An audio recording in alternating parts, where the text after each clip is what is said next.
Alrighty, welcome into Chalk Talk Social. It is Friday, March 13th, and Kyler Murray is officially a Minnesota Viking. We got Max Crosby, the whole drama around the Ravens backing out of the trade like a bunch of cowards, even though they knew damn well what they were getting themselves into. They back out. He posted the Undertaker gif of him awakening in the casket. He's back with the Raiders, it seems like, and the Raiders could probably afford him. It seems like they're going to be able to afford him without having to move or get rid of any of the free agents that they were committing to. So honestly, that might just work out better for the Raiders if he is able to go after the meniscus injury. So I mean, that might just work out better for the Raiders, to be honest. Meanwhile, the Ravens replace him with the side piece, Trey Hendrickson. He gets a big deal, so they're definitely not going to get the same type of run defense that they were going to get out of Crosby with Hendrickson, but they're still getting a lot of upside with Hendrickson as a pass rusher, even after a not so all-pro type season from Hendrickson last year. He's in his 30s now. But today we are going to have a shorter episode. Obviously, there's no Eman here today. There's no Joey here today. They're both slouching, taking the days off. Just kidding. They got other priorities. But we do got to start the show off first with an NBA fan. He's actually a writer for Sidelinr Sports, so really appreciate him coming on. We got Preston, so he's also a big Hornets fan. We'll get into some of that. And then we'll kind of crack into some news desk stuff as well. We might have another fan joining. If not, you'll obviously know because there won't be another segment. But we definitely have some news desk to crack into. So without further ado, let's get Preston on here to start talking a little bit of NBA, start talking some Hornets. We got the playoff races coming up. His Hornets are one of them that a lot of people are talking about. My guy, Con Canepo, Wisconsin guy, love him. Still can't believe the Badgers couldn't land him because we never land the in-state talent. But Preston, what's going on? How we doing? I'm doing good, brother. How about you? It's been a long time coming for this, but I'm excited to be here.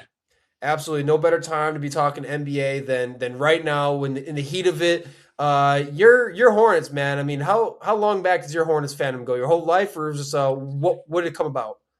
Yeah, so as far as my NBA fandom goes, I'm from North Carolina originally, moved to North Carolina when I was 3 years old. And since then, as far as rooting for teams, rooting for players, it's only been two things that I've stayed loyal to, and that's the Hornets and that's LeBron. Till today, that still stands true. Been a Hornets fan since I can remember, since I was probably 8, 9 years old. Started with the Bobcats, unfortunately, and which was Oh, this it's Emeka Okafor the years. the dark days, um, to say the least. But yeah, I mean, since they've gone back to the Hornets, that's whenever I've really considered myself a diehard, and since I've really diving deep into it. Well, I mean, you do some great writing for us around the Hornets, so I would highly encourage anyone to just check it out if you're an NBA fan, see what he's writing about. But let's crack into it first before we get too deep into Hornets stuff because we got some good stuff coming up to talk about. No one talks about the Hornets enough, man. So I'm happy. I'm It's happy we're crazy doing it. still. It Yeah, is. it's I mean, crazy still how good they've been since January 1st, which we'll dive into a little bit. And they had maybe after the Boston win that happened a week and a half ago or so, they had a little bit of national media attention. Outside mhm. of that, crickets. Yep, that's kind of been it, man. I mean, I may just be a smaller market thing. I mean, I'm a Bucks fan. I know all about having a really, really Yeah, good team in a small market. No one gives a shit because they're not a big market team. So it's like they don't exist. I mean, even going back down to the old Chris Paul days. I mean, I think they maybe got a little bit more attention back then. It was from they were the New Orleans Hornets at that point, still, yeah, we right? With don't we the don't we don't claim Chris Paul over here. Yeah, unfortunately, we don't claim that. Okay. All right. Fair enough. But all right, like I said, let's talk playoffs. It's coming up. The races are getting really tight, especially out west. The races are kind of it's a wild, wild west. No pun intended. Literally. Yeah, right. But so which kind of seedings? I know you're a big NBA guy. So which seedings or races are you really watching? The general status of these teams fighting for better spots. Like what are you kind of gauging right now with the races? So I'll go by conference. So looking at the West, the play-in is pretty much set. There's not much interest in the play-in with the West. You've got Phoenix, you've got the Clippers, you've got Golden State and Portland. After them, the teams behind them, there's really no threat to catch up to that 10 seed. You got Memphis, New Orleans, Dallas, Utah, and Sacramento, all teams that are very blatantly tanking, um, Yep. to say the least, for sure. And then that play-in race out west, you've got Phoenix at 7, the Clippers at 8. Honestly, if I were Adam Silver, I would just cancel the play-in for the Western Conference and just have the Clippers and Suns be the 7 and 8 seed because Golden State and Portland are slipping a little bit, especially Golden State with no Steph for a little while. Still Yeah. feels like we're about a week or two away from him coming back, and by then it might be too late for them to really Yep. do anything. But as far as the Hmm. West goes, when it comes to what's actually interesting is 3 through 6. So with 3 through 6, all of them have 40 wins exactly. They're all a game apart, or a game or half a game apart. You got Houston at the 3 seed, the Lakers at the 4 seed, Denver at the 5 seed, and then Minnesota at the 6 seed. I think if you ask most people their opinion on how you would rank those teams, they've all basically got the same record, either 40 or 25 or 40 and 26. I think most people would say Denver's still the best team out of that group. Still have Nikola Jokic, who's, in my opinion, still the best player on the planet. Jamal Murray's having the best year of his career. And this year's Denver team feels a little bit different because they've got some added depth that they didn't have before, trading for Cam Johnson in the offseason, having an Hmm. actual backup big for Jokic, which they haven't had before, in Jonas Valanciunas. So out of that group, I still think Denver, no matter where they seed, is the second best team, maybe in the Hmm. Western Conference, which might be a hot take with how San Antonio is playing. And then kind of with the West, if you have a dark horse in there, I think it's Minnesota. They're not playing as well as they potentially should be, but that's kind of how they've been doing the last 2 years. The regular seasons haven't been too good, but come playoff time, they've turned it up and have made the conference finals 2 years in a row now. So it Hmm. wouldn't shock me one bit if we got into playoff time. Minnesota's the 6 right now. Even if they Hmm. stay at the 6, I think they could knock off a Houston. That's the team I'm lowest on in the Yeah. West right now, as far as teams that are outside of the play-in, or above the play-in, excuse me. And Hmm. then after that, I mean, you go to the East. The play-in is really interesting in the East. You've got Charlotte at 10, you've got Atlanta at 9, going in reverse order here. Philly and Toronto have been around the 5 and 6 seed for most of the regular season. They've dropped off a little bit because Miami has really picked it up. Orlando's really picked it up. They've both won 5 and 6 in a row. Obviously, Miami has the second best scorer of all time now, Yeah. with Bam out Bam's of big 83 pointer. big Whoo! 83. Yeah. Woo!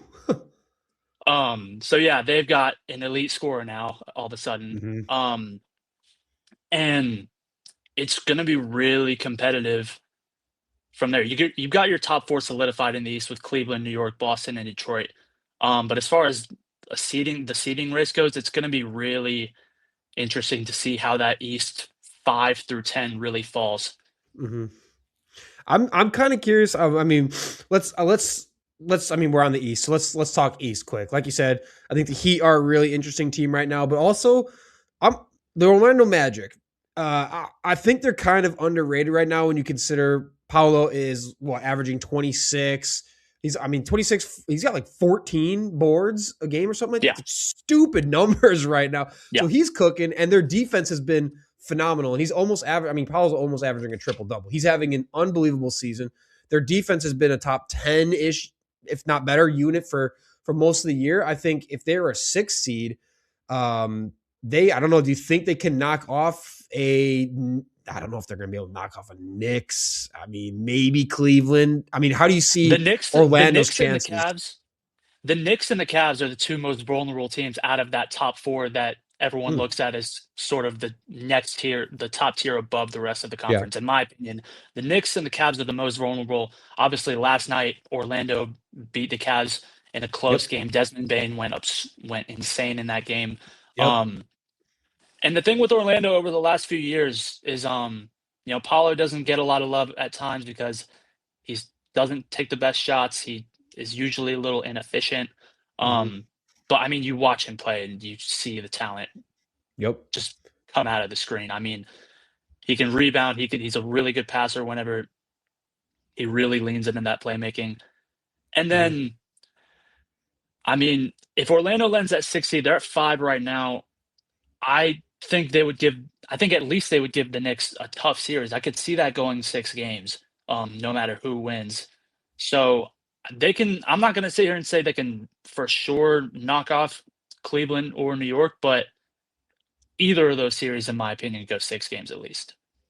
Yeah, no, I think it's going to be definitely interesting. Obviously, we know Orlando can compete with the Cavs. The Knicks, man, if they just the Knicks got their own. Sometimes they're a little too soft when and then sometimes when they don't run it through Cat, things look a little not smooth. Even though for all the talent in their starting five, it seems like sometimes they just underperform. Would you?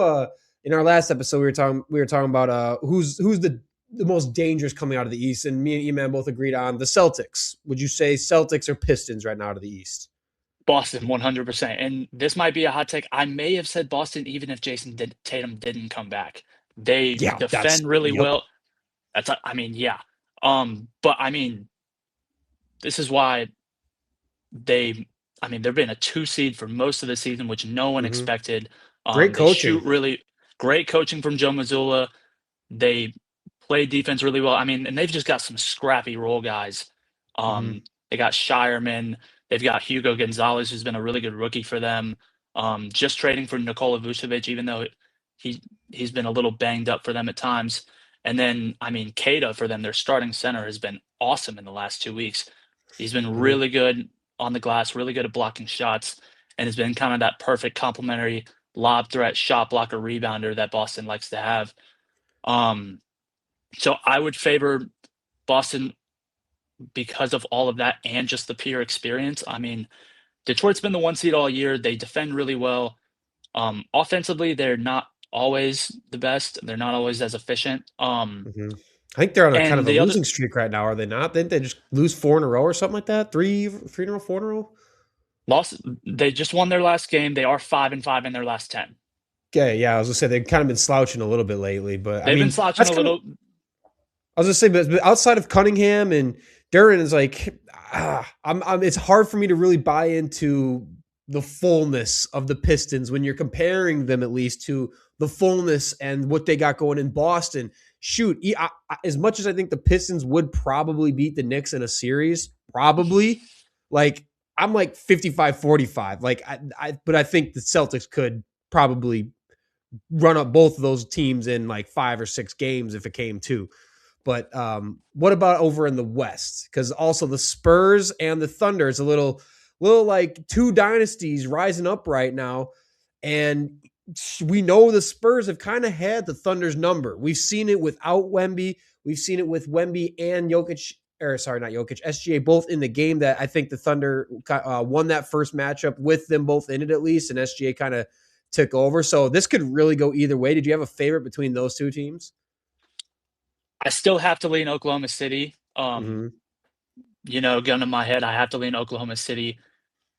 San Antonio is extremely ahead of schedule, Yeah. and that's something that a lot of people need to pay attention to whenever going into this playoff race, because as good as they've been, I still think they need to have that playoff pain, that Mm. learning curve moment for them, kind of like Detroit had last year. We'll see if it happens again with them this year, but you've seen it with rising contenders before. I mean, even Oklahoma City 2024, they were the 1 seed. Dallas beat them in the conference semis, and they came back and were the 1 seed and then ultimately won a championship. I think while the Spurs have been awesome this year, it's certainly not out of the realm of possibility that they could beat Oklahoma City. I mean, we've seen how well they've been against them in the regular season. Mm. I think Oklahoma City just needs to get healthy. I think they've, even without guys like Jalen Williams being in the lineup for most of the season, Chet's been in and out, obviously. They're starting to heat it up, and Shea's starting to close the door on that MVP race once again. Oh yeah. Um, Especially with how he performed against Denver the other night, hitting that game winner. But back to San Antonio, I just don't know if I trust them in high leverage playoff moments yet. We've seen it time and time again where a team is a little ahead of schedule, gets a higher seed, and then just kind of goes through that learning curve, those kind of growing pains of the Hmm. playoffs. And it wouldn't surprise me if San Antonio was in that same spot. Yeah, I mean, here's the thing. SGA is about to. I mean, he's ready. I mean, by the time we're recording this, they're right now. They're playing the. Gosh, who are they playing right now? They're playing the Celtics. Funny enough, it's a close game Yeah, they in are. the first half, but he's already got 10 points, which he's pacing to now officially break Wilt Chamberlain's. By the time people are listening to this, he's probably has broken Wilt Chamberlain's record for Yeah, I mean, 127 straight watch out, games. Bam Adebayo. Yeah, Yeah, Oh yeah, exactly. I thought you were getting at the all-time scoring record for Oh a second. no, I mean like who knows? I mean SGA, he's so efficient. It could be any given night that he goes for 80 plus, but it seems that he's going to have 120 straight games, 127 straight games with at least 20 plus points, which will beat Wilt Chamberlain's long-standing record back in I think 1961 to 1963, which is crazy. I SGA don't hasn't think scored people below. understand. I don't think people understand how absurd that is. We've It's an had unbreakable record. It's 60 years. It's a That's what 60-year I'm record. saying. That tells you what you need to know. We've had the elite of the elite scores come and go in this game since that record's been there in the 60s. I mean, guys like Kevin Durant, Kareem Abdul-Jabbar, even LeBron, even though people don't want to call him a scorer. Jordan, I mean, Jordan, I Johnson, mean, Bird. You could go name down the list. any None of of them have them, even come close. Oscar not Robinson at was, all. I was going to say, the only one who's even got close to Wilt's record is Wilt, and he did it with 92 games. That was the next closest before Yeah. SGA, and I think Oscar Robertson was the next closest, and even then, like he didn't even get halfway there. He barely got halfway there. So this is one of those records. Yeah, not going to dive too deep into it, but it really does put into perspective how good an all-time scorer guard Shea is, and how I mean, we'll see what happens with this postseason. I do think he's firmly going to win another MVP in a row. Yep. There's a chance with another one of these playoff runs, we're going to be having some real uncomfortable conversations about where Shea Gilgeous-Alexander stands amongst everyone who's ever played. Oof, that's going to be interesting. It'll be an interesting offseason about it. Last thing on the playoffs before we move into the Hornets. Who's your dark horse this playoffs? Do you have a dark horse team you're watching? It's probably going to be your Hornets. I know they're kind of right there on the cusp, still battling, but who you kind of picking as your dark horse this playoffs, if you were to pick one? So regardless of conference, I highlighted them a little bit earlier. No one's paying attention to Minnesota again down the stretch of the season, and they've got Anthony Edwards, who I think is one of the 5 best players on the planet. They're right there, like I said before, with the other teams, Denver, LA, and Houston, as far as record goes in the West, and they just feel like a team you can trust more than especially Houston and LA. I wouldn't trust them at all as far as making a deep playoff run, making the conference finals. And Minnesota's been doing this for 2 years in a row now. They've got a great coach in Finch. Julius Randle was a borderline all-star this year. He's been playing phenomenal, which a lot of people did not like that move whenever they traded for Julius Randle in exchange for Karl-Anthony Towns. But as far as a sleeper goes, the team that's really not getting the attention, it has to be Minnesota. Okay. I mean, I'm pretty much agree with you, right? I mean, we know they can beat OKC. We've seen them do it. That's a big thing to at least know. And if you're going to have to play them I mean, you don't want to play them early, but if you happen to get down to the playoffs, you know you can hang with them. You know you can beat them. I mean, Anthony Edwards is averaging almost 30 a game this year, right about there. I think down the stretch here lately, his last like 15 so on games, he's averaging pretty much actually over 30 or more than his season average. So he's actually only getting hotter as the season has gone on. And I agree with that point 100%.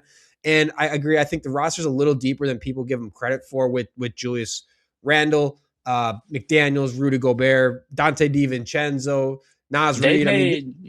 They made one of the best trade deadline moves in the league this year, trading for Ayo Dosunmu, trading away Rob Dillingham. Dosunmu has been awesome for the Bulls all year, gets to Minnesota. He becomes the perfect backup point guard for them coming off the bench. He's been great. Well, I mean, the only downfall with Minnesota is they've kind of struggled. I know they beat the Thunder, but they have otherwise struggled against the Lakers, the Rockets, the Nuggets, the Suns. And that's going to be something you have to think about. But we know if they can just kind of put all this stuff together, and maybe it's the fact of like the trade deadline news and everything becoming more cohesive as the season has gone on. And we know they kind of got some depth that you can work with, and you got some good starters. Obviously Rudy Gobert is still one of the elite defensive player. Julius Randle, he's still been a really good player. And Edwards, I agree, is just a freak talent. I'm still not convinced that he's not the son of a certain NBA great.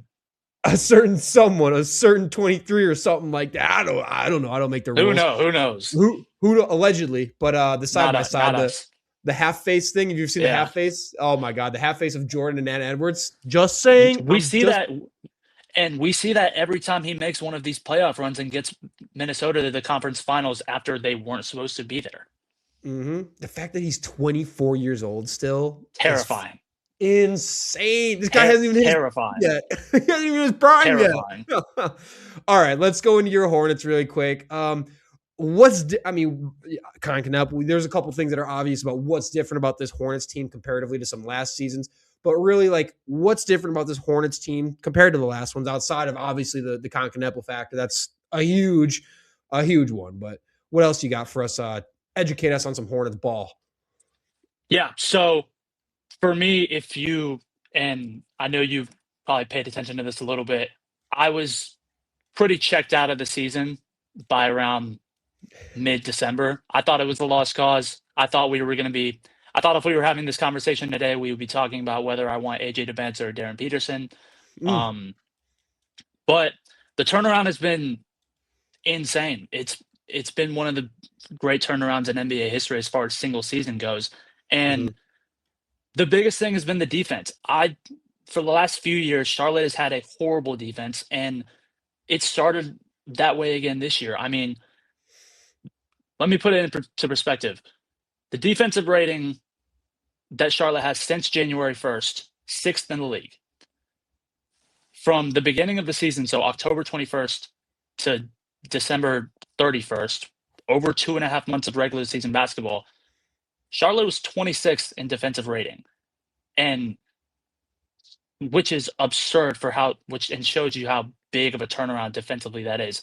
Obviously, the front court has done really well defensively. Brandon Miller, Miles Bridges, Musa Diabate especially. He's been cleaning up the glass really well, blocking shots, making a lot of hustle plays. And then in the backcourt, that's more so looked like nationally as sort of a weaker defensive unit with LaMelo Ball and Concanipple. But the difference is, especially with LaMelo, they're both willing. They're both, even if they're not the best defenders, they're both, I mean, they give a shit. And That's it fair. shows on screen now.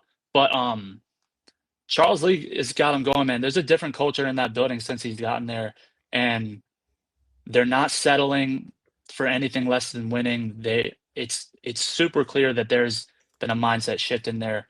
But if you're looking towards one thing to highlight, it's the drastic turnaround defensively. I mean, 26th to 6th in those different spans, both a little over 2 months, is just crazy. It's really hard to find in a single season.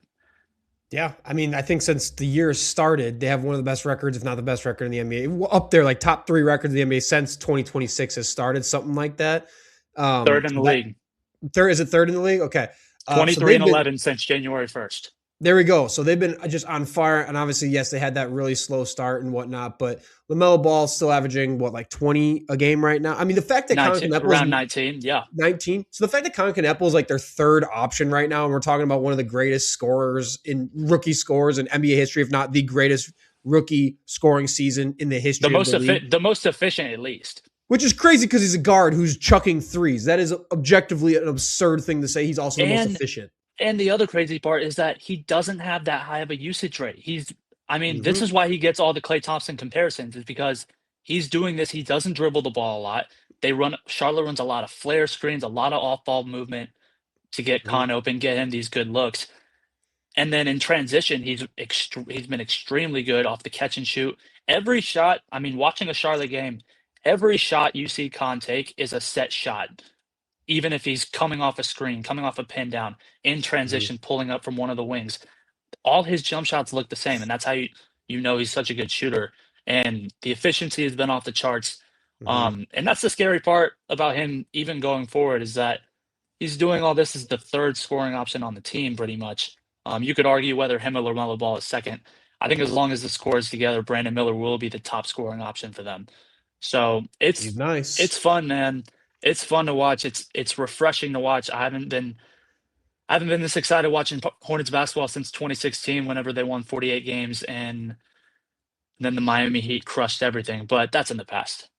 Well, that's what I'm saying. I mean, right now, I think they got like a net rating of like plus 25, something that is so. And when you think about it, so I saw a stat. I think their net rating. I think it's since January. I could be wrong. So don't come at me if I'm wrong. But I believe it's since January, not season long, because they sucked. I believe since the new year they have like a plus 25 net rating and championship caliber teams, and the championship teams are generally around a plus 15.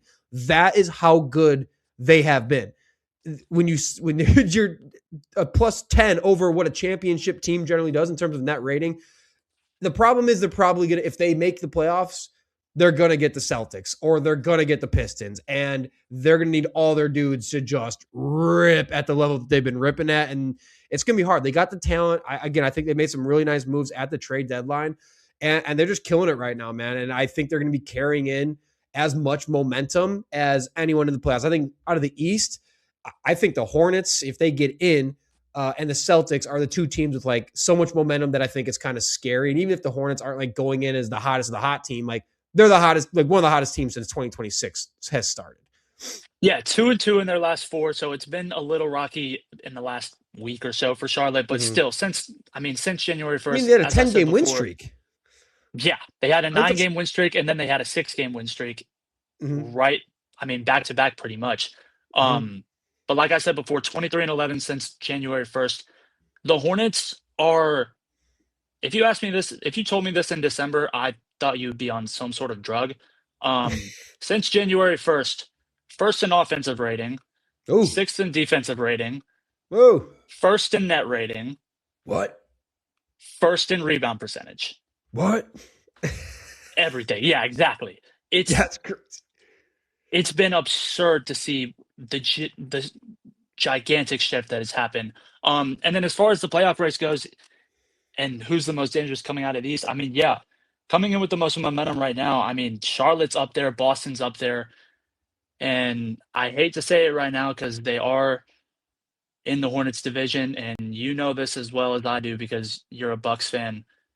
The Heat just get really good at the most Yep. inconvenient times, Yep. and that applies for almost, I mean, almost any. You could talk to any fan from any Eastern Conference team, and they can give you some sort of gripe about how Miami just turns it up, um, Mm-hmm. right Oh, towards postseason, right? they murder the Bucks in the postseason. And it's not even just like the Bucks play bad. The Bucks will play good, and the Heat won't miss a shot. The entire No, I've seen that. I saw that for 2 straight years where the Bucks and the Heat meet in the playoffs, and the Heat just don't miss all series. And the Bucks will play good, but they don't play out of their skull great like the Heat managed to do whenever they meet the Bucks in the playoffs. It has been absolutely miserable for me. And of course, we don't in those games, in those series, we don't have Chris Middleton at healthy, and that's always just crushed us. And the Heat just crush us every time. So yeah, I agree with you. They are a pest come playoff time. yeah, and they've got the second longest winning streak in the Eastern Conference right now. That to Atlanta, who Atlanta's been playing much better since they got Jonathan Kuminga. But as far as who I would want to see in the play-in, I think Atlanta would be at the top of my list as far as Charlotte goes. Hmm. All right, so last thing on Charlotte then, regardless of how this season pans out, like what has to be true of this offseason heading in the next season for them to take a next step or just remain, on the trajectory that they're on right now?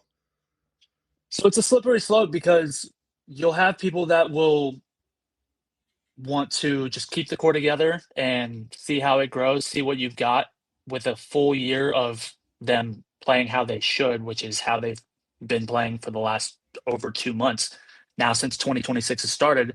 But the Hornets are quietly rich when it comes to draft capital. And they've got the capital to be able to make a big swing in the offseason. They don't have, as far as cap space goes, they're not too great on cap space right now. Miles Bridges is on a big contract. LaMelo Ball is on a big contract. Um, Even guys like Josh Green's on like a 13. Grant Williams, they've been in the league for a while, so they're on slightly bigger contracts than the Brandon and Cons who are still on their rookie deals.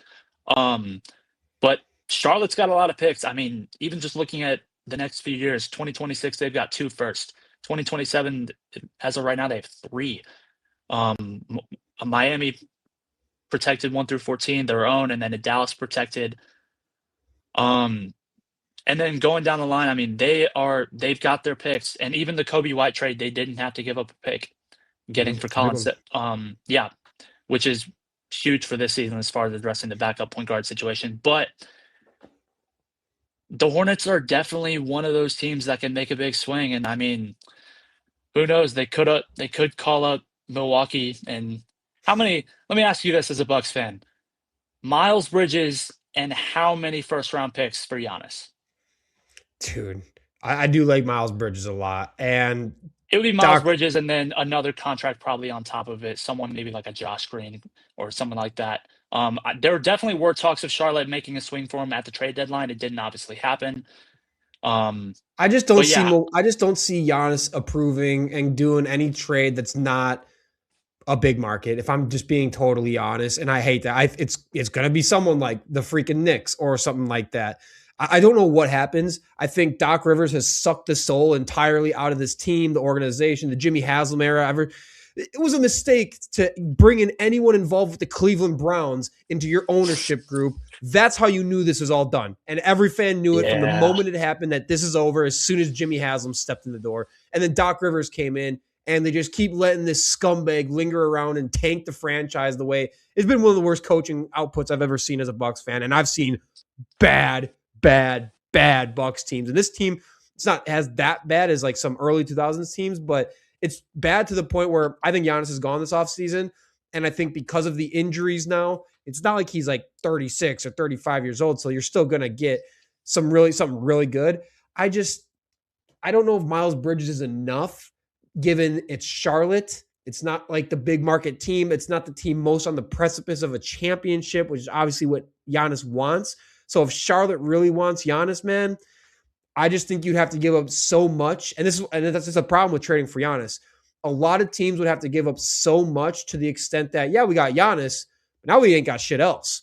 yeah, And we might have one or two other pretty good players, but we've kind of have to move a lot of our core or maybe our top role players or maybe two of our best starters for Giannis.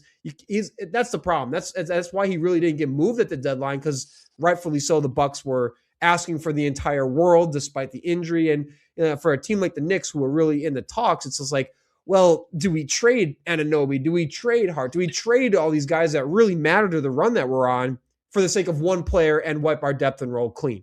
So I just don't know if Charlotte wants to send over Brandon Miller and he wants to send over Miles Bridges, hey, now we're talking. I will take Brandon Miller, I will take Miles Bridges, and I will take your foreseeable future of first round picks if you don't mind me asking. That's what I would take, I think. What do you say? fair enough. Fair enough. The deal that I saw floating around trade deadline, obviously nothing confirmed, but the deal that I saw floating around for around the deadline was, I believe it was Bridges, Sexton, who is not even on the roster anymore. And then I believe it was like four firsts, which four firsts is four firsts. But But the um thing is about first round is it's not a top 5 pick. Who the hell cares? That's the that's problem fair. with the NBA. That's a problem. That's That's why I don't fair. care about like getting all these first round picks for dudes. It's like, Yeah, it's not the great. same as Well, the NFL. exactly. If you don't have a top 5, I mean, not even top 10, shoot, it's really, if you don't have a top 5, 6 pick, it doesn't matter. The 24th pick in the draft in the NBA really doesn't mean shit to anybody. I mean, it's at that point, you're drafting some Euro guy that nobody in the States has ever heard of. He's going to be in your G League for half of his. That's what I'm saying. It's weird, but all right. Yeah. We're, we're running low on time, so why don't we get into your first time we're doing this with an NBA fan, by the way? So this will be fun. We did it with a baseball fan. We're gonna do the same thing. Is your all-time Hornets starting 5 plus your 6th man? Why don't you run us through what you got from point guard down to shooting guard, small forward, power forward, center, 6th man? What do you got? Let's start point guard. Got it. Point guard, that's the easiest one on the list. It's Kemba Walker, all-time leading scorer, Mm, first all-time in three-pointers made, second all-time in assists for Charlotte. Um, Still on the coaching staff now. He's an assistant on the staff oh, right really? I now. didn't know that. Yeah, he's still on the staff. So, yeah, I mean, there's no world where he doesn't have his number retired within the next few years. Mm. Um, he embodied Charlotte. He had made 2 All-Star games for Charlotte. Led them to their best season since the 90s with that 2016 48 and 34 season where they got knocked off by Miami in 7 games in the playoffs. But I mean, you think of the Charlotte Hornets, you think of Kemba Walker. He's the best player in the franchise's history, and that's really all you need as far as the argument on him. I was gonna say when his prime, one of the most lethal mid-range jumpers in the entire game. Like that was an unstoppable force. Was his mid-range. So And I mean, undoubtedly one of the top handles in the game as well. One of the best oh crossovers in the game. yeah, absolutely, yeah. The 12,000 points. He obviously passes Del Curry. Who do you got next at shooting guard? Well, it's funny you mention him because it is Del Curry. Hey, Obviously, Kemba Walker passed him for the all-time score. He's still second right now. Um, one of the best three-point shooters, maybe the best three-point shooter. And well, I mean, we have Concanipple now, so we'll see. But one of the best three-point shooters in Hornets history. And again, just someone that he wasn't the all-star talent that we've had in the past, but you think of guys in different franchises like your Nick Collisons for your Oklahoma Cities, your Udonis mm, Haslams for your Miami Heats. He embodies Charlotte so well. He represents Charlotte so well. Obviously, they've the iconic photo of him at All-Star Weekend at the three-point contest with baby Steph in his lap. yep. Um, it just screams Charlotte, and he embodies that so much. So Dell has to be on the list. Oh yeah, just loyal to the franchise for a long time after number retired, and he just had a pure stroke, man, so pure that his son Steph developed his shot, and now look what we got. We got Steph Curry out of. I mean, Steph says like I just watched my dad shoot. I just followed his fundamentals, his mechanics, just tried to mimic that, and look what we got. We got Yeah, a I mean, better you version of see Del Curry. Yeah, I mean, way better. And then you see old videos all the time of baby Steph getting warm up shots in, like on the court, either post game or pre game with Dell, whether it was in Charlotte, whether it was in Toronto during that sense. So, and Dell's also still involved with the franchise. He's calling games right now for the Hornets local broadcast. So, I mean, Very cool. he's still embodied with the franchise, and he has to be included. Team legend. All right, small forward. Who you got? All right, small forward. This is where it gets hot. I'm going Brandon Miller, who, despite only being in his third year in the league, averaged 20 for 2 years in a row now. And this is more of a projection than anything. And also, I mean, the Hornets, as far as their wings go, their threes, whether you want to call Brandon Miller a two or a three, doesn't matter. Um, the Hornets aren't too stacked with threes and small forwards when it comes to their all-time players. I mean, you have Gerald Wallace, who made an All-Star game in 2010. Wasn't with Charlotte for all that long. And then the other one would be Glenn Rice. He made three All-Star games in the late 90s, Hmm. one All-Star MVP. But like I said, this is more of a projection than anything. It feels like Brandon, as long as this nucleus is together, I think he'll be the number one scoring option. And even as soon as next season, with the way that Charlotte's looking right now and how good their trajectory looks right now, he could be making an all-star game by next season. So bit of a projection, but I'm going with Brandon Miller at the three. I don't see a better option. I mean, yeah, it's a projection, but we're still talking about a guy who's already this early in his career, a very good two-way player. Like, and that's a huge thing. He's not just a one-way guy, so that's a great projection to make, especially when you're averaging 20 a game. The shooting versatility that he has off the screen, off the dribble, he can kind of do everything for your team. Both sides of the court, which this is why, if we're talking about a Giannis trade, I would love for you guys to send over Brandon Miller. I love a guy who plays defense and then just can knock it down on offense too. So, I mean, he came out of Alabama with just the pedigree of just an elite scorer. I think he's a first team consensus All American in his last year. It was 2022 was his last year there in Alabama. And I think 2023? 22, 23 season. Yeah, something like that. So, I mean, his ceiling is unbelievably high. He's only just getting better, and he's already at 20 a game with great defense. So, Yeah, I like the projection here. yeah, and then just finishing up on Miller, I mean, coming out of the draft, the Hornets were getting eviscerated online for taking Brandon Miller over Scoot Henderson. And look how that's worked so That far. worked out, man. Um, Almost like teams sometimes know more than the fans who don't know. isn't that Yeah, crazy? crazy how that works. Sometimes we're both right though. Hey, fans get some right, the teams don't though. Give us a little credit here. We have our But moments. we got our moments. All right, power forward. Who we got? Larry Johnson, Grandma Ma. Hey, Grandmama, that's right. Good little throwback. I mean, you remember anyone looking back toward the That's 90s? Converse, right? That's a Converse commercial.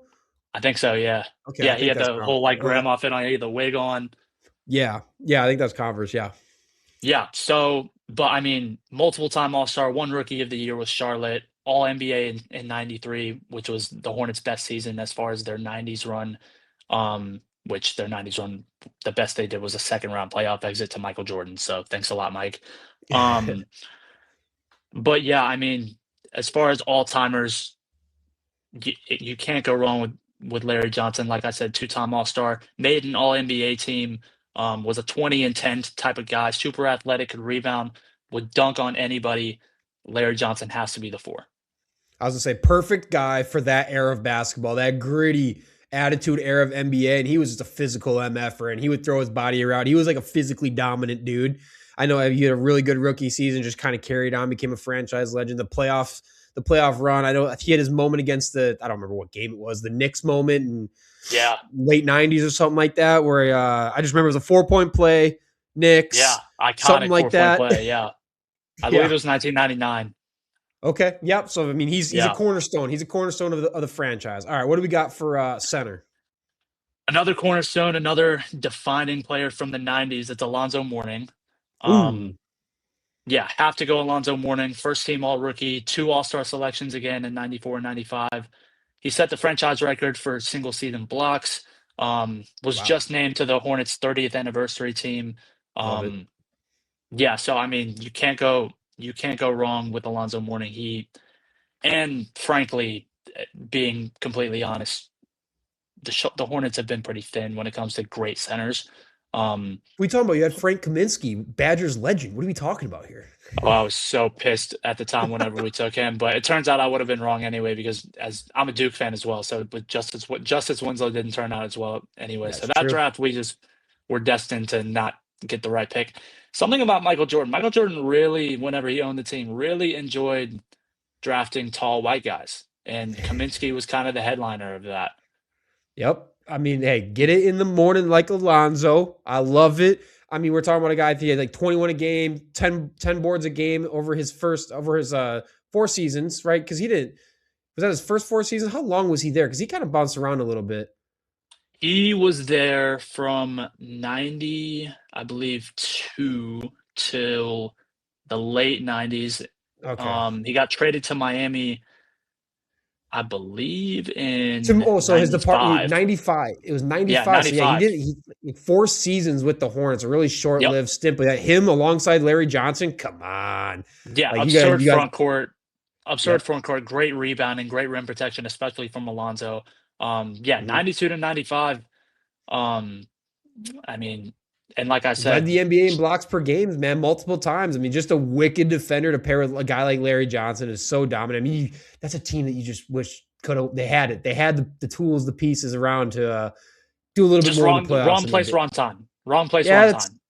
totally fair. All right, who do you got coming off the bench? Your sixth man. I was debating this for a while. I was thinking about going a few different routes with it. Do I want to be fun? Do I want to be logical? But I think I just wanted to be correct, and ultimately, that correct answer is both fun and logical. It's LaMelo Ball for now. Um, I almost put Con Knipple just for fun and just to push the con agenda that you guys are running for Rookie of the Year, which I greatly appreciate. Love it. We're very much a con forward podcast. Yes. Yes. So no, I'm going with LaMelo though. I mean, multiple seasons averaging over 20 or around that 19 mark. When he's fully healthy, he's one of the most exciting guards in the NBA, has one of the best handles, really good passer. And especially this season, it's been so fun to watch him as you'll still get those LaMelo moments where he's going to chuck up that one-legged step back three to the left. Ridiculous. Um, Yep. he's going to make some absurd pass down the lane for a kick out three or something of that nature. You're still going to get your few crazy LaMelo moments a game, but he has really toned it down. As far as his decision making, it's been a lot better for the most part, and I think Charles Lee is a big proponent of that. But obviously, LaMelo's made an All Star team before whenever he was fully healthy, Mhm. and guys, as far as talent goes, anyone who watches him knows that he's got all the talent in the world. And again, a little bit of a projection, kind of like Brandon Miller, but because they're both early in their careers, but you just can't really go Yeah. against LaMelo Ball on that. Yeah, I mean he's got the 20 plus points a game. He's got the elite assist numbers, and this is battling through injury. Like I feel like we've probably seen close to his ceiling for like at points, but if he just can fully stay healthy. I remember LaMelo coming out of Lithuania and Australia playing there. Yeah, he Like played his last year before the draft, his first year out of high school. He played in Australia, but before that, he was in Lithuania with LiAngelo for the whatever. That was a weird stint Big Baller of the Shoe Ball family. Brand, the Ball Yeah, family, they had their run, man. What a they weird did. time in the ether it was where the Ball family were running I the know. discourse of the NBA world. Was wild stuff. Took it over. Absolutely. LaMelo's obviously come out to be the best one at this point. Like, I don't think it's even like Lonzo's not, he's barely hanging in the league at this point with all the injuries. And what is do you even know what LiAngelo? I haven't followed the balls that closely. I know I follow LaMelo's most because he's the only one really relevant. What's LiAngelo even up to these days? I mean, he did have a hit song on the charts with That's, that one oh, rap that's song. right. And that song, I mean, objectively it sucked, but it definitely had the streets moving for a little bit. It did. So Yep. I Yep. have to give LiAngelo credit there. But other than that, I mean, just hanging out with the other Ball family. I mean, with LeVar obviously being a big name and Mm-hmm. a big mouth. He's just doing his thing, I guess. Just hanging out Well, with the brothers. yep. I mean, I think this team you just put together, man, that's a championship winning team, and I'm sure we got Con Kneppel, the seventh man off the bench type of thing, in there somewhere. Your three points Give it a few years. Con will move into that sixth spot, and he might even. I mean, probably get give him it in some the. time. He's on pace to get into that starting lineup by the I was time gonna he's say, done. give him 5 years, and he's throwing Dell out of the starting lineup. To be Absolutely. frankly honest with you, as good as Dell is, like Love Con is Dell. Yeah, no shade. no shade. All right, man. Well, how about this before you dip out really quick? What about for Coach of the Year for the NBA? Because there's a couple guys that we could be talking about here. Do you got your eye on Coach of the Year this year in the NBA? Yeah, I mean, as far as the Hornets go, Charles Lee has really made a name, especially with this run that they've made since January 1st. Obviously, Jason Kidd sort of endorsed him nationally pregame before the Mavs played Charlotte at home. That being said, I don't think Charles Lee will win. I don't think a team that is a game above 500 right now, with roughly 15 games going until postseason time, will get the nod for Charles Lee. No, But no. as far as I think, I wouldn't be surprised if he was a runner-up, if he was maybe third place or fourth place, something of that nature. As far as the winners go, there's two names that I think we could highlight. I think we've got JB Bickerstaff in Detroit, and we've got Mitch Johnson of the San Antonio Spurs. The common theme between both those teams, both ahead of schedule, Mm-hmm. both playing really well for how young they are, exceeding expectations, really Yep. good defensively. Um, and it's really cool to see Mitch Johnson, especially, do what he's been doing. Obviously, had the unfortunate situation with Coach Popovich. Yeah. He had to let go of his coaching duties. Is now still involved with the organization. But I mean, Coach Pop knew what he was doing putting Mitch Johnson in there, and it's shown already. It helps whenever you have one of the best players on the planet already in Wemby, but that's a common theme for all coaches that win this award. Great coaches have great players, and that's never going to change. If I had to pick one right now, I think I would lean Mitch Johnson because I think nationally everyone's a little bit more surprised at where San Antonio is at than Detroit. Detroit made the playoffs last year. San Antonio didn't. I would lean Mitch Johnson right now. I wouldn't be surprised either way with him or Bickerstaff, and frankly, I wouldn't have a problem either with it. But if I had to lean one way, I'd go Mitch Johnson at the San Antonio Spurs. I mean, yeah, the team's incredibly well coached, and I think it's fair. I mean, you're beating the Thunder without Wemby, or I mean, even with it doesn't even matter. When you're beating the Thunder Either way, consistently, yeah, when you have their number, your team's doing something right. And the only reason I think I'm going to lean Bickerstaff on this one, because I think it's a fair argument for either. I think the Pistons are doing more with less right now. I mean, take Cunningham off the Pistons. What are they? And they got fiery. Duran. This is what I'm saying. So, and then you Yeah, take Wemby away. You could take Wemby away, and that team is still beating the Thunder. And they're still making the run into the NBA Cup to the finals when I think Wemby came back for that last game, but like they he ran it came all. back for that. Yeah, he came back for that last game. He was on a really big minutes restriction. Yeah. Played So well in those minutes, but super low minutes. this is what I'm saying. So the Spurs they're really, really talented. And I agree. We talked about it like them and the Thunder. I think the Spurs are still 1 year away type of thing. Whereas the Pistons, again, is an argument for Kate Cunningham as an MVP, even though I don't think he'll win it. Take him off the Pistons. That team is nowhere near the top three teams in the East right now. And so that's why I think Bickerstaff, when you consider what they've done with, I think they're 46, 18. what he's turned it around. Before he came in there, they were like not even a 20-win team, and he's come in these last 2 seasons now, and they've just been a 40 plus. I mean, where they finished at last year? They won 42 last year or something like that, or I can't remember how much they won last year. They But were I remember. I don't know the exact win total. They were the 6th seed last year. Lost yeah, to the 3 seed Knicks. In a really high level close series. Updated now. They just won tonight, 47-18. The okay. Pistons So they're are, and 40. then Did they win on the road? Was it a road game that they just won?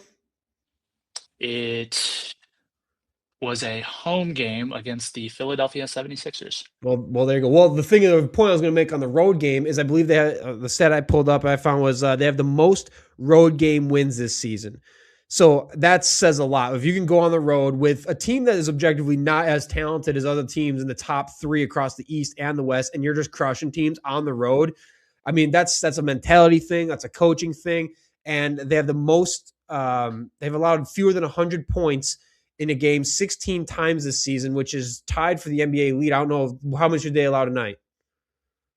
Oh, they did not allow much, honestly. They only 109, which in Oh, today's NBA is not a lot. yeah, so that's what I'm saying. So they're not allowing 100 points at the best clip of anyone in the NBA. They're winning games on the road, so that's a big testament as well. And they've been tops of the East the entire season with pretty much two. I mean, they have, I'm not trying to throw shade at the rest of their roster, but let's be honest with there's 2 guys leading this whole charge with the Pistons right now for the most part. And that's kind of why I'm leaning towards Bickerstaff, because again, if the records are roughly the same, you take Wemby off the Spurs, they're still winning a lot of games. They got some real Jimmys and Joes on that team. Both guys got the X's Absolutely. and O's. And that's why I'm leaning Bickerstaff here, as much as I do think Mitch Johnson is a very fair candidate to win with when you consider what they're doing out there. But all right, man. Preston, thank you so much for joining. I mean, again, everyone, your articles are up on Sidelinr Sports, but where else can people find the Hornets or NBA coverage that you're doing? Yeah, so Hornets coverage, I'm exclusively on Sidelinr right now. I do write for Woo! yeah. As far as other sports, I do write for other sports right now. I write for the Carolina Panthers on Sports Illustrated on SI. So if you go to Panthers on SI, you can see a bunch of my coverage on the Panthers. Obviously, really busy as of late in free agency. Other than that, man, there's going to be a new article on the Hornets tomorrow on Sidelinr, so be ready for that. Beauty. Hey, Panthers getting Devin Lloyd, man. Huge move. I can't believe the Jaguars let him out the door. And the fact that the price that he cost was nothing for as I good did as he not played think last year. Devin. Criminal. I didn't. I thought it was fake whenever I saw that he signed for less than 20 a year. Yeah. He was like, did he get an all pro last year? I can't remember if he was an all Second pro team All last Pro. year. Second team all pro. He was unbelievable in coverage. He was insane in coverage. He just turned out to Second be in the such a league good second in the league in interceptions. Will tied for it. Yeah, which is insane coming from a middle linebacker. I mean, he is just absolutely pan out. You guys got an absolute steal getting Devin Lloyd on that defense. Yeah, and the last thing before I go with that, I mean, the steal as far as his price definitely makes up for the slight. It's not terrible, but the slight overpay that we gave for Jalen Phillips. Yeah, that one was a little bit like he It's a sucked. little steep. It's a It little was steep. he's got some injuries. He was not that productive. I didn't love. He had to. I think he kind of had to do something. Obviously, they lost Sean Robinson as well on the defensive line. You still got there, big Phillip Brown. I mean, guy's a monster. But yeah, I think you had Devin Lloyd in the middle of that defense, and I mean, your pass coverage immediately just got worlds better. And so that's going to make a guy like a Jalen Phillips more effective if he's got that extra split second to get to the quarterback.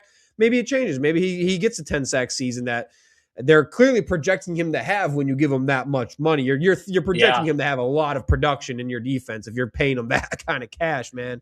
for Doesn't mean it'll sure. work out, Yeah. but they think they got something with him.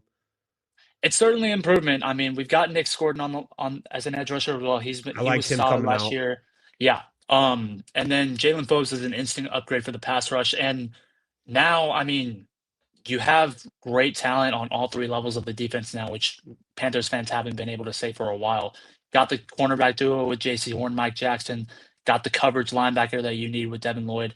And then I think you've got 2 good young edge rushers. I mean, Jalen Phillips didn't produce as much as he maybe should have for that price as far as last year goes, but an improvement's an improvement. And Panthers were bottom in QB pressures last year, so You had to do something, even if it means a slight overpay. So you can't be too mad about it. Now you just hope it works out, and you probably are going to go get some more guys.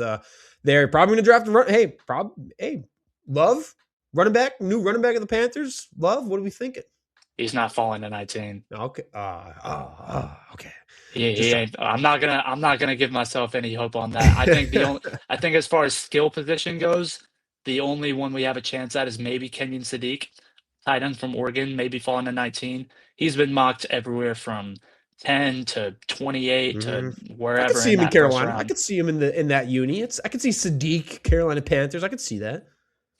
Yeah, it's going to be either that or I actually wrote an article about this recently on Sports Illustrated, but it's going to be that or offensive tackle, particularly probably left tackle as far as where the Panthers go at pick number 19 in the first round. So Well, look it's out a for that. it's a right tackle heavy first round. So if you're going to get a left tackle, it better be the best left tackle because I think it's a pretty stacked right tackle class. I'm not sure how much you feel great about moving a right guy to left tackle, and it doesn't always work out. But go ahead, we Yeah, say I something on mean, that point. no, you're good. I was going to say the two ones that I've been looking at were Spencer Fano, who's a right tackle from Utah, and then Mm-hmm. if we're looking at a left tackle, Caden Proctor stands out from Alabama, 6'7", he was really solid. I think he's going to get a GM fired if he gets drafted too high. That's my thing. Yeah. I also think he's a guard. I think move him to guard. Yeah. You type in his name on Twitter and see what Alabama fans are saying about him all season long. I've seen the discourse at times. That's Yeah. what I'm saying. It's a lot of up and downs with him. And when Bryce Young is on the precipice of he keeps steadily improving and getting slightly better every year, you really want to have that bookend spot just at a great spot. And I'm not sold on Proctor. I'm on the tanks of he's getting a GM fired if they take him in the first round, unless they move him to guard. I think there's more upside with him as a guard because there's been too many inconsistencies with him. It's been very high. It's been a lot of highs and it's been a lot of lows with him. So that's not what I'm sold on as my left tackle and a quarterback that we use the first overall pick on. That is finally starting to get there, man. I would just go get freaking Bryce. He's right there. Get him another weapon. I mean, Tet McMillan is awesome. I really love Jalen Coker, just a dog out there. I think he's a severely underrated wide receiver too. Just signed John Mechie too, who is Bryce Young's former teammate at Alabama. Hey. I think he could be an instant upgrade at a wide receiver 3 from Xavier Legette, who I'm not going to get started on. What happened? What happened there? That's just a brutal one. As funny as his accent, I love listening to the guy talk, and I love listening to him talk. I was a fan of him coming out. I'm really he just can't get open to save his damn life. That one's a bummer that didn't work out. And that's why I think you go at a Sadiq, and obviously you got to replace Rico Dowdle now as well, since he's over with the Steelers. And, Chuba's been nice, but I think you got to go get another running back too, another pass catcher, and definitely got to take care of left tackle and just get the line short up because losing Cade Mays as your center too. Now you got to go, because he went to the Lions. I think he went to Detroit. He went to Detroit, and Dan Morgan fixed that, or not fixed it, but he found the replacement pretty quick. Signed the Saints center who started 10 games last year, Luke Fortner. Who was at Jacksonville. Who was at Jacksonville for a little bit. Started 10 games with the Saints last year. The Panthers signed him yesterday, so it's looking like Luke Fortner is going to be the starting center for Carolina. Okay, there you go. So you had to do something there because I think Cade Mays is going to be. I think that's going to be one of the steals of free agency. Yeah, I think he's a little underrated. I wish my Packers would have gone out and got him and instead of re-signing Sean Ryan to the money they did. They just did it for the cohesion. I get it. Whatever. It's a whole different thing. I'm not going to get into right now. But hey, Preston, thanks for doing this. Good talking a little NFL with you too, man. But we'll talk to you soon. I'm looking out for those next articles on old Sidelinr Sports. Sounds good. Appreciate you, Austin. Thank you for having me. For sure, man. We'll see you. Alrighty, let's get into the news desk here today. It's going to be just me, so we're going to make this one a quick one. I'm not going to get into too much crazy stuff, but obviously the big news to get into was Kyler Murray signing with the Minnesota Vikings. I think the first thing to think about with Kyler Murray going to the Vikings is this. This feels like a case of an organization failing a quarterback. And this is not saying anything about McCarthy really, but that he's failed the Vikings a little bit himself. He hasn't been able to stay healthy. And when he is on the field, it just has not been productive, even close to enough to where you draft him.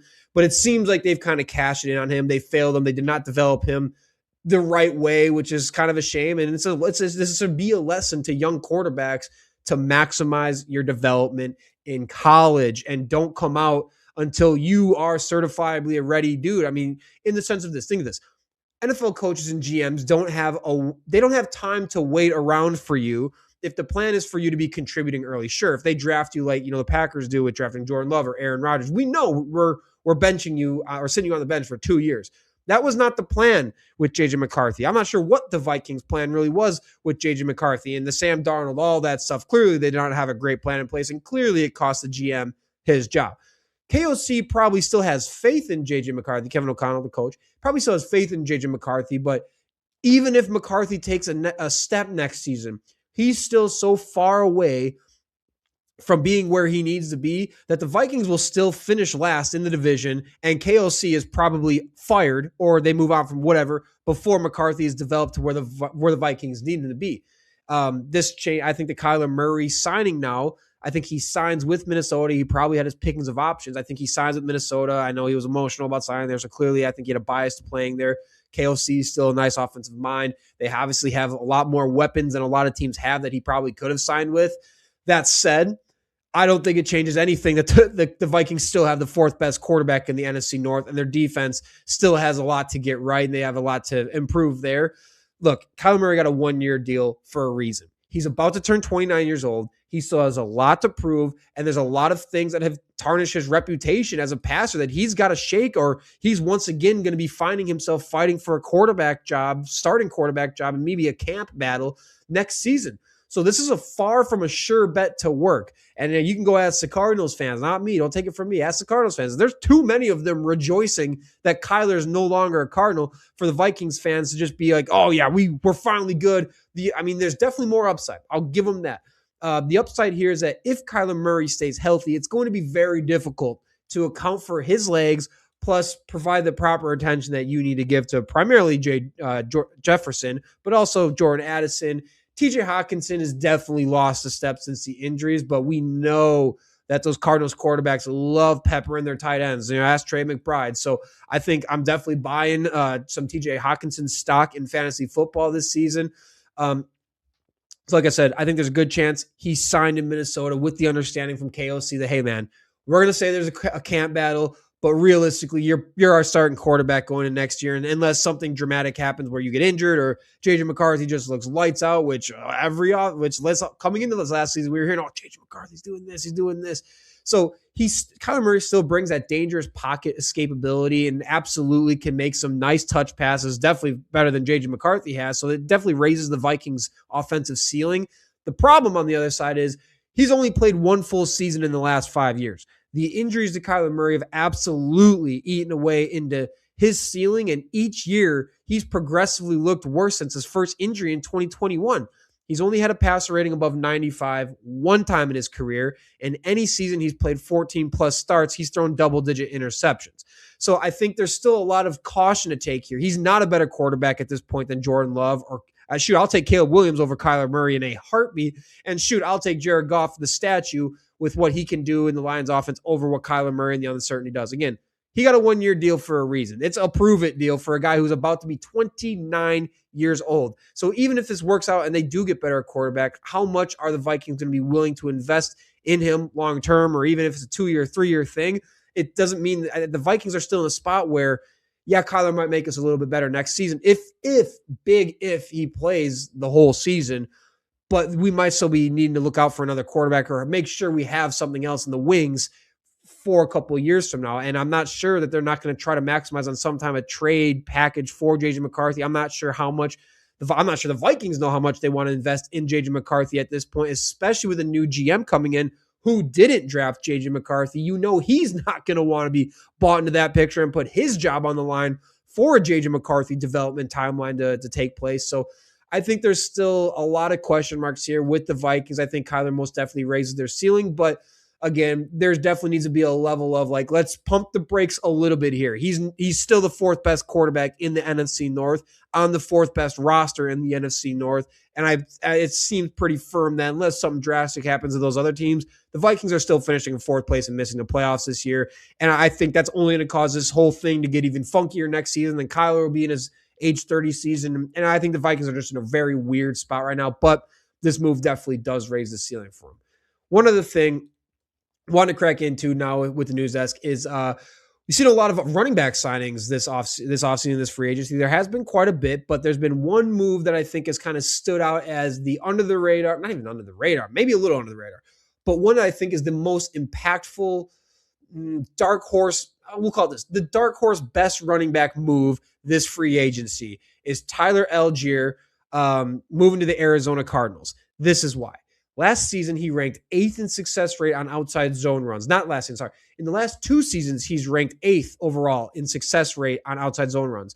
New Cardinals head coach LaFleur ran outside zone 4 times as much as Arizona last season. So you know he's going to spam that button, and now he's got a guy who fits his scheme to a T. Add in the fact that 30% of Allgeier's forced missed tackle rate since he entered the league in 2022 is 4th best of all running backs with 400 plus carries. So he misses a lot of tackles, and you can feed him the rock inside of the 20. He's got the 3rd best red zone touchdown rate per attempt in the NFL last season. 22% of his red zone attempts resulted in a touchdown. Again, 3rd best in the NFL. 30% forced missed tackle rate is incredible. And on a 2-year, $12 million deal, this could end up as an absolute steal, at least the upside of all the running back signings. Obviously, you get Etienne going to the Saints is one of the bigger splashes. You get Rico Dowdle to the Steelers. There's other moves that seem like bigger splashes on the surface, but these guys are on 2 years, $12 million deals to where he might actually be the Cardinals starting running back for a majority of he might lead the Cardinals backfield in touches next season. He's better than Trey Benson at this point.